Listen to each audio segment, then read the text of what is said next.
Katika hatua hii ya safari yetu ya hekima kupitia Injili, ni mapema mwezi wa Oktoba katika huduma ya Bwana, ambayo inamaanisha ni wakati wa sikukuu ya vibanda au sikukuu ya Maskani. Sasa sikukuu hiyo iko karibu kufanyika. Hii ni sherehe inayoadhimisha mavuno ya msimu wa vuli na pia uongozi wa Mungu kwa Waisraeli jangwani baada ya wao kutoroka kwa miujiza kutoka nchi ya Misri. Sasa katika msimu huu wa sikukuu, jiji la Yerusalemu litaongezeka na kujaa wanaume, wanawake na watoto.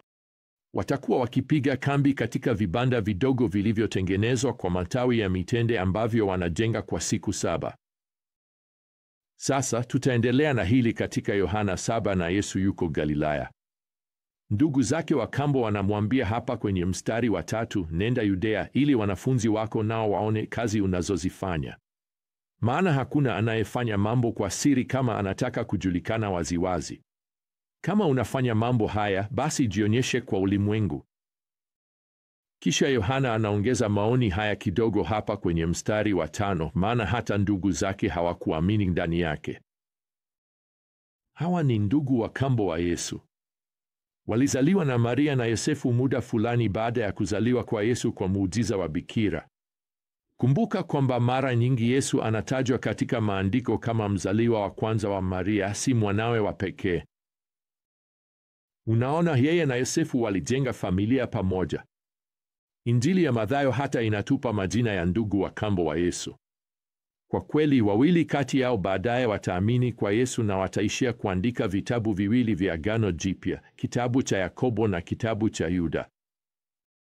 Lakini kwa wakati huu, ndugu zake wa kambo wanafikiri Yesu amepoteza akili kwa kudai kuwa yeye ndiye Masiha.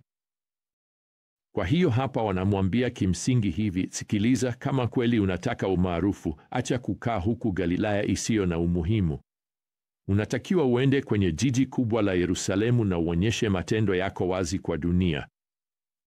Unaona, wao kwa kweli wanatia shaka uhalali wa miujiza ya Yesu. Na hapa wanasema, kama unafanya mambo haya. Sasa unafanyaje pale ambapo familia na marafiki zako wanafikiri umechanganyikiwa? Wewe ni mfanatiki, wewe ni dhaifu kiakili. Unamhitaji Yesu kama mkongojo kwa sababu huwezi kabisa kukabiliana na maisha bila yeye. Sasa nataka uangalie kile Yesu anachofanya hapa. Kwanza kabisa, harudishi mashambulizi. Yeye hapigi kelele. Yeye hawadhihaki wao kwa kurudisha. Atamwamini Baba yake kwenye mpango wake na wakati wa Baba yake wa kumtetea. Na hatimaye Yesu ataliacha kaburi tupu lizungumze yote.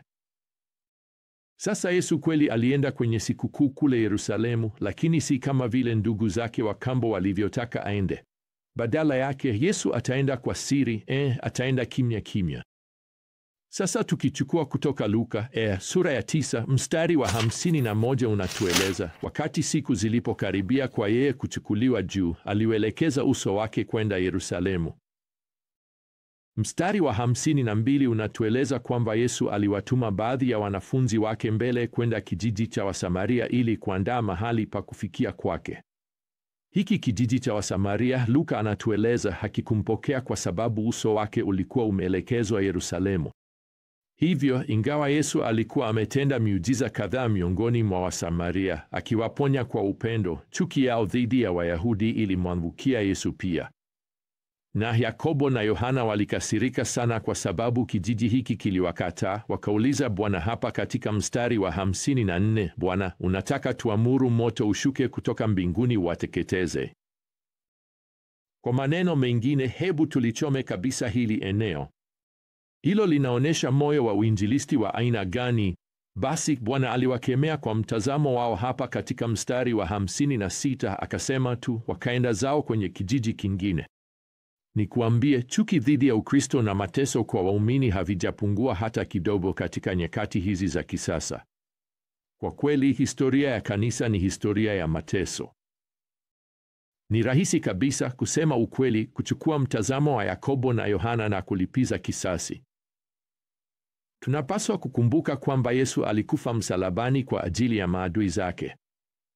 Tunapaswa kuwaona kama Yesu alivyowaona, si kama maadui bali kama uwanja wetu wa utume.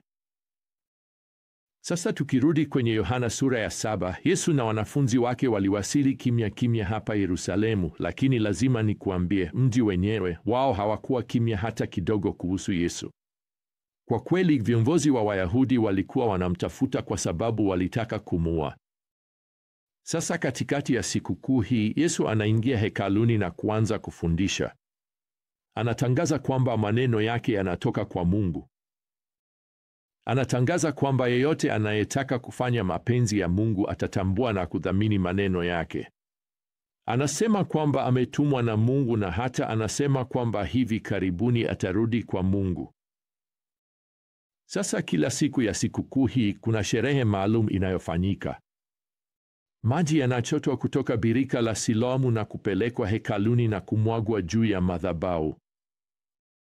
Hii iliwakilisha jinsi Mungu alivyowapatia Waisraeli maji wakati wa kutoka au walipokuwa wakisafiri jangwani. Na katika siku ya mwisho ya sikukuu, maji hayakuchotwa, hivyo sherehe hii ndogo haikufanyika. Na ni katika siku hii, siku ya mwisho, ambapo Yesu anasimama na kusema hapa kwenye mstari wa 37, kama mtu yeyote ana kiu, na aje kwangu anywe. Yeyote anayeamini kwangu, kama maandiko yalivyosema, kutoka moyoni mwake zitabubujika mito ya maji ya uzima. Kwa hiyo unaona kinachotokea hapa. Yesu anajitangaza mwenyewe kuwa ndiye anayekidhi kiu ya kiroho. Mwandishi, yaani Yohana, anaongeza kwenye mstari wa 39 kwamba haya maji ya uzima yatakuja kupitia kwa Roho Mtakatifu ambaye Yesu atawapa. Sasa ifikapo mwisho wa mafundisho haya, viongozi na umati wa watu wamegawanyika katikati kwa namna fulani.